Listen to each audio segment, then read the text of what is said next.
Good morning, students. Today I am going to start a new topic, that is coherent and incoherent sources of chapter number 10, wave optics. So what are coherent and incoherent sources?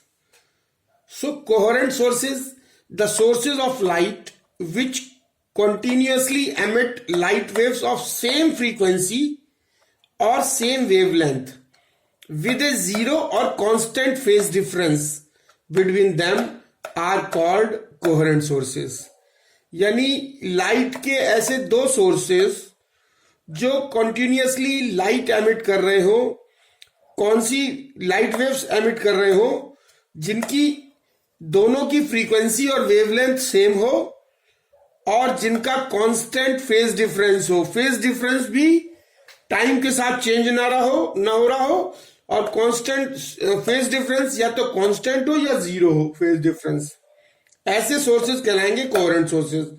And non को incoherent sources two sources of light which do not emit light waves with constant phase difference are called incoherent sources.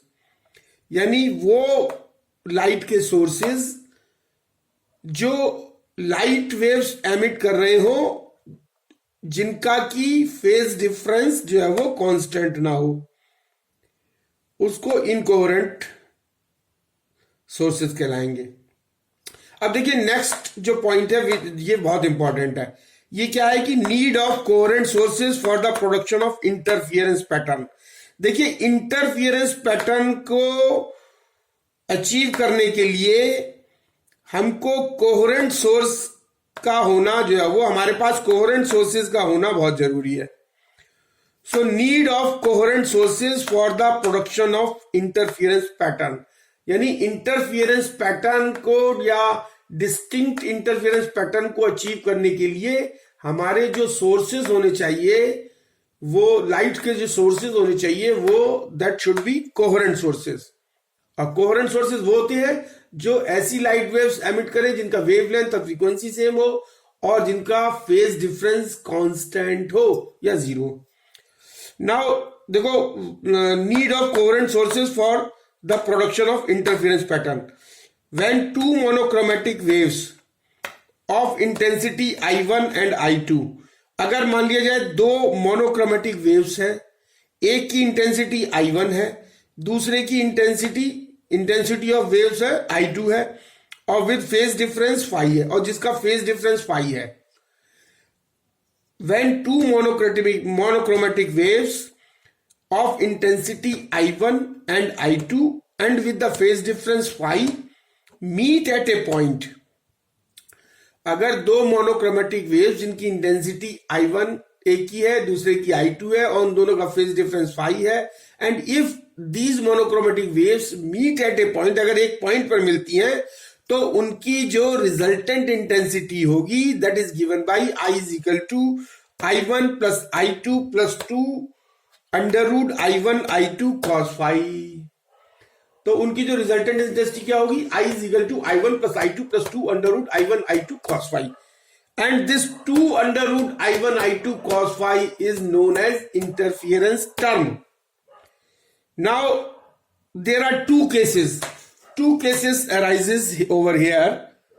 Let us understand one by one.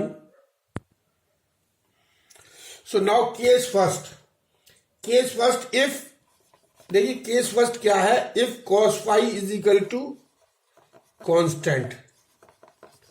अगर cos phi की value जो है वो constant है with time के साथ cos phi की value जो है वो अगर मान ली जाए कांस्टेंट रहती है तो total intensity at any point will be constant.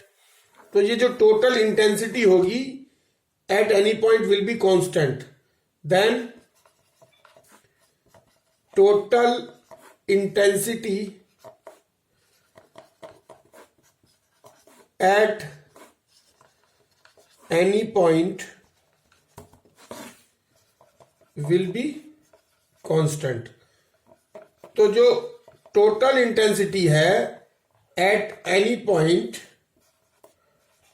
will be constant and the intensity will be maximum और जब cos फाई की वैल्यू इंटेंसिटी जो है वो मैक्सिमम कब होगी, यानी आई विल बी मैक्सिमम कब होगी, when cos phi is equal to +1, जब cos फाई की वैल्यू +1 होगी। और मिनिमम कब होगी, I will be minimum when cos phi is equal to cos phi की वैल्यू -1 होगी। The sources in this case are coherent, तो इस केस में जो होंगे सोर्सेज जो होंगे वो कोहेरेंट होंगे। The sources in this case are coherent. क्यों, क्योंकि हमने cos फाई की वैल्यू को कांस्टेंट पकड़ा, यानी फेज डिफरेंस कांस्टेंट है, तो हमको क्या मिलेगा, मैक्सिमम की वैल्यू भी मिलेगी और मिनिमम की वैल्यू भी मिलेगी, मतलब सेम मिलेगा हमको। मैक्सिमम कब होगा, जब cos फाई +1 होगा, और मिनिमम कब होगा, जब cos फाई -1 होगा। तो इसका मतलब the sources in this case are coherent. अब मान लिया केस नंबर सेकंड पकड़ते हैं हम। केस नंबर सेकंड क्या कह रहा है, अगर cos फाई जो है वो वेरी करता है with time, if cos phi varies with time, यानी फाई की वैल्यू टाइम के साथ जो है वो वेरी कर रही है, तो क्या होगा, then the interference term averages to 0, then interference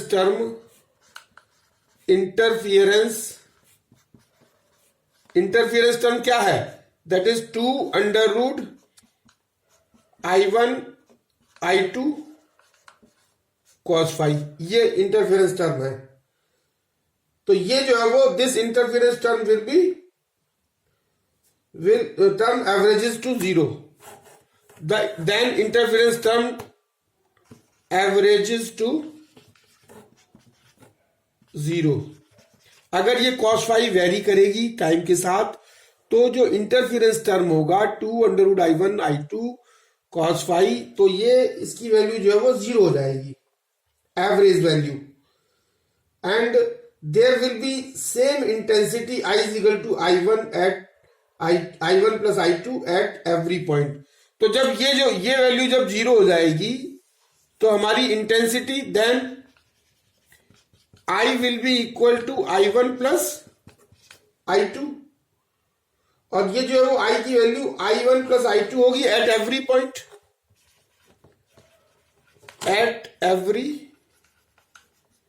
her point पे I is equal to I1 plus I2 होगी।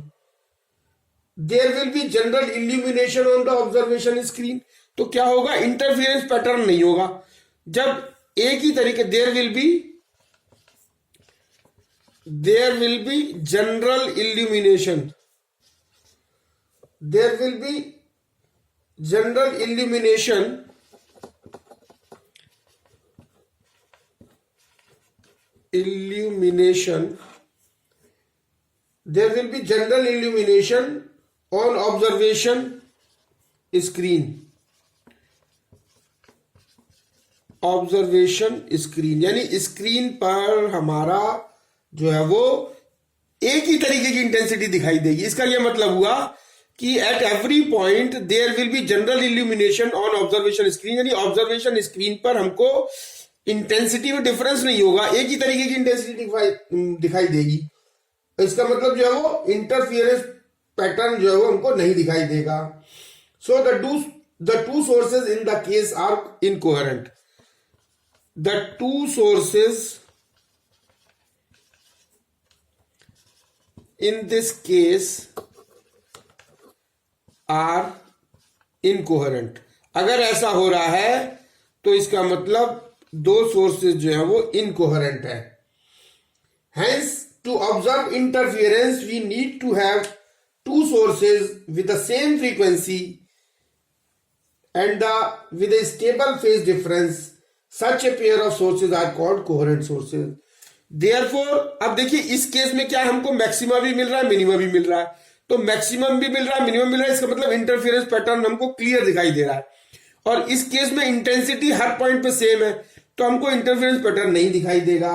Hence from the above two cases it is clear that we need to have two sources with the same frequency and the same wavelength and with a stable phase difference or a constant phase difference. Such a pair of sources are called coherent sources.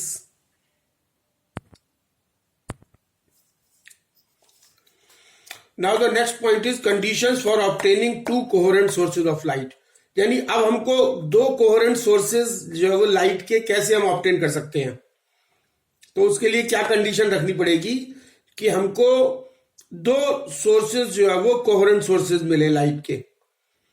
तो उसके लिए पहली condition है the two sources of light must be obtained from single source by any how. अगर एक ही source से हम किसी भी मेथड से दो सोर्स को अचीव कर लें तो वो जो है वो कोहेरेंट सोर्सेज होंगे, क्योंकि वो एक ही सोर्स से निकल के आ रहे हैं। तो एक ही सोर्स से होंगे तो उनका जो वेवलेंथ बराबर होगी, उनकी फ्रीक्वेंसी बराबर होगी, उनका फेज डिफरेंस सेम होगा, कांस्टेंट होगा।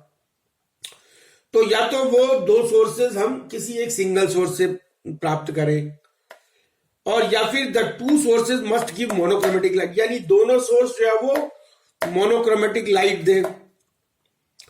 दोनों सोर्सेज की जो लाइट हो वो मोनोक्रोमेटिक हो, तो भी जो वो उनका ये जो है वो कोहेरेंट होंगे। और या फिर path difference between the waves arriving on the screen, यानी जो वेव्स स्क्रीन पर हमको प्राप्त हो रही हैं उनके बीच में जो है वो जो पाथ डिफरेंस है that should be must not be large. वो पाथ डिफरेंस जो है वो between the waves arriving on the screen from the two sources must not be large. So these are the three conditions.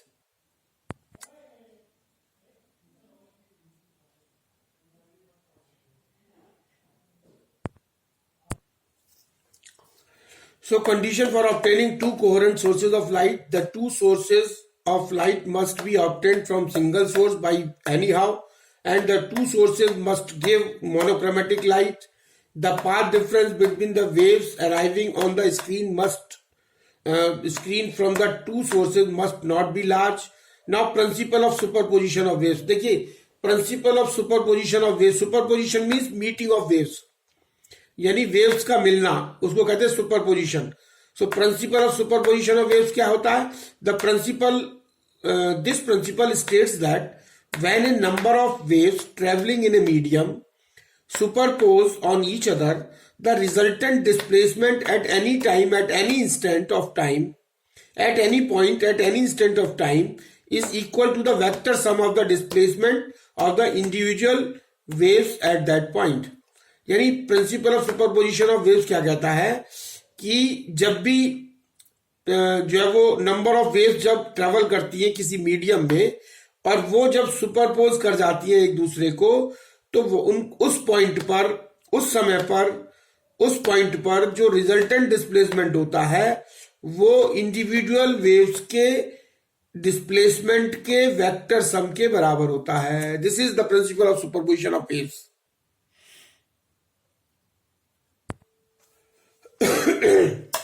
Now the next topic is very important topic, that is interference of light. So what is this interference of light? As the name indicates, interference means there is a interference of the waves, means there is something, what you call it, interference means meeting of the two waves.